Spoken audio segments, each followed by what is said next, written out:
great to see you. Yes, of course, Sabrina. Hi, Ashley. I decided to bring Charlie and Ashley to Trump International because it's just right up the street from the plaza. It also has spectacular views, and it has all the hotel amenities that they really would like to have.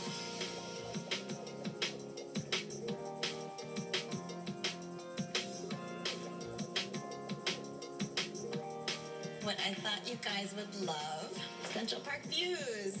It's gorgeous. Isn't it beautiful? It's perfect, and it's nice how it's like on, a corner where you get a full view. Exactly. Right. It was another reason why I wanted to bring Charlie here is because this building has another connection to him. His mother lived at Trump International, which is another Trump building, so he's familiar to how the buildings are run, and I think it's someplace he would be very comfortable.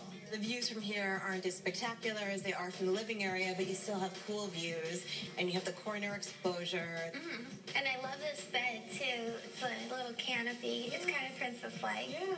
Do you like the room, Charlie? I do. It's a little small, and I don't really care for these views as much as the other views. Right, the views are better from the living space. What did you guys think of the apartment? I think there's a lot of stuff that would be good for us, and I don't know, it's hard to decide between the two of the plaza and this one. Charlie has a few screenings left, so we're gonna go to those and then go back to LA and just kind of sit and figure everything out and kind of weigh our options. Well, thank you guys so much. We'll go down together. Say hi to Mom. I will. Charlie and Ashley were so excited. They love this property. They love the plaza. So I'm just hoping that they're not going to get on a plane, go back to LA, get in the swing of things in their life there, and kind of just say, oh, we'll put the New York search in the back burner.